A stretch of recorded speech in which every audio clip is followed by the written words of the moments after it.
আমার খবর।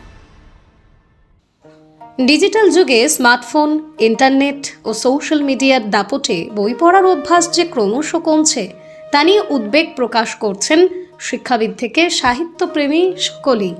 তবুও প্রমাণ মিলল বই এখনও হারিয়ে যায়নি, বরং মানুষের অনুভূতি, চিন্তা ও জ্ঞানের অন্যতম শ্রেষ্ঠ সঙ্গী হয়ে আজও মাথা উঁচু করে দাঁড়িয়ে রয়েছে। এই ভাবনাকে সামনে রেখে বিশ্বভারতীর শিক্ষাসত্রে রবীন্দ্র পাঠাগারের উদ্যোগে শুরু হলো 3 দিনের বইমেলা। 21 থেকে 23 জুলাই পর্যন্ত প্রতিদিন সকাল 10টা থেকে বিকেল 5টা পর্যন্ত চলবে এই বইমেলা। কলকাতার একাধিক নামী প্রকাশনা সংস্থা হাজার হাজার বই নিয়ে অংশগ্রহণ করেছে। বিভিন্ন বিষয়ের বই একসঙ্গে দেখে উচ্ছ্বসিত ও মুগ্ধ শিক্ষাসত্রের ছাত্রছাত্রীরা। বই হাতে নিয়ে পাতা উল্টানোর আনন্দ, নতুন বইয়ের গন্ধ আর জ্ঞানের নতুন দিগন্ত আবিষ্কারের উৎসাহ যেন বইমেলার প্রতিটা কোণেই ধরা পড়েছে। বইমেলার আনুষ্ঠানিক উদ্বোধন করেন বিশ্বভারতীর অধ্যাপক অমিত হাজরা, বিশ্বভারতীর লাইব্রেরিয়ান নিমাই চাঁদ সাহা, প্রধান অতিথি বৈরাম খান, শিক্ষাসত্রের অধ্যক্ষ তমালি মজুমদার সহ অন্যান্য বিশিষ্ট অতিথিরা। উদ্বোধনী অনুষ্ঠানে বক্তারা ছাত্রছাত্রীদের সামনে বই পড়ার গুরুত্ব, পাঠ্যাভ্যাস গড়ে তোলার প্রয়োজনীয়তা এবং জ্ঞান চর্চায় বইয়ের অপরিহার্য ভূমিকা নিয়ে বিস্তারিত আলোচনা করেন।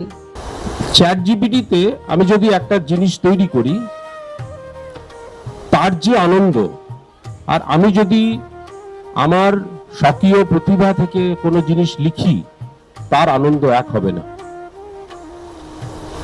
এত আলো জ্বালিয়েছো, এই আলো জ্বালানোটা কিন্তু আমার অন্তরের মধ্যে থেকে বেরিয়ে আসতে হবে সাদা কাগজে কালো অথবা নীল অক্ষরে। তবেই কিন্তু আমার সারা মুখ, সারা শরীরে ওই আলোটা জ্বলে উঠবে। চ্যাট জিপিটির দ্বারা কখনো সেই আলো জ্বালানো সম্ভব নয়। যে কোনো ডিজিটাল মিডিয়া দিয়েই সেই আলো জ্বালানো সম্ভব নয়। রবীন্দ্রনাথের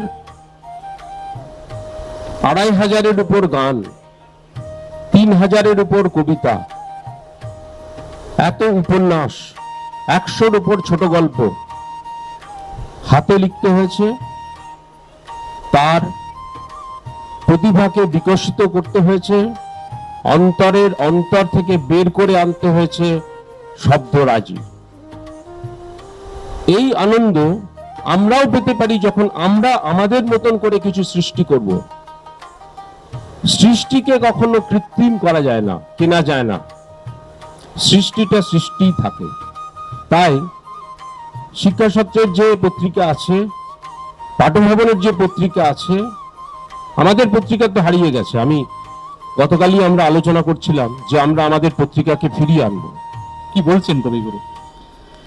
বলছে আমি তো আমার মন্তব্য ইতিপূর্বে বলিয়া দিয়েছি। মানে সুশীল কুমার রায় মহাশয় তার রবীন্দ্রনাথ গ্রন্থাগার আন্দোলনে তিনি এই কথাটা বলছেন, মানে স্মৃতিচারণা করছেন কবিগুরু কি বলেছেন।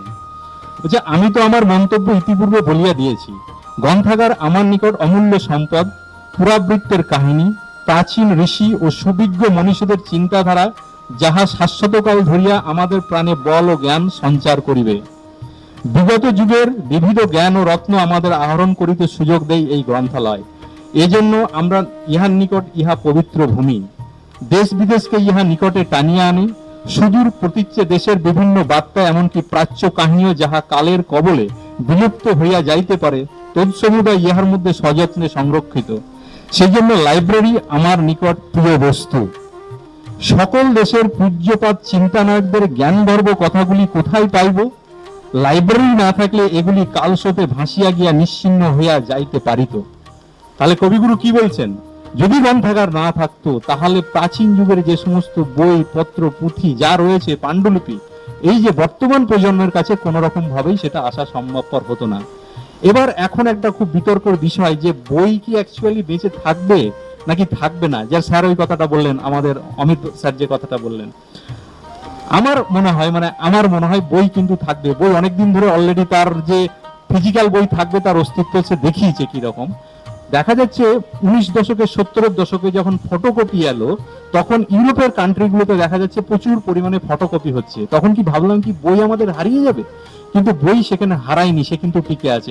শান্তিনিকেতন গোয়ালপাড়া তালতর রোডে তৈরি হয়েছে অত্যাধুনিক পরিষেবা সম্পন্ন একটি ইংরেজি মাধ্যম স্কুল, কলেজ গুরুকুল শান্তিনিকেতন। স্কুলে রয়েছে smart classroom, activity based learning, NEET ও আইআইটি জেইই প্রস্তুতি, অলিম্পিয়াডের প্রস্তুতি, ইনডোর স্টেডিয়াম এবং ট্রেন্ড ফ্যাকাল্টিজ।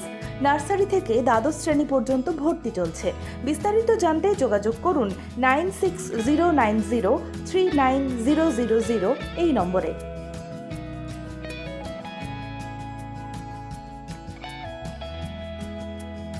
দেখতে চোখ রাখুন আমাদের ফেসবুক ও ইউটিউব চ্যানেলে।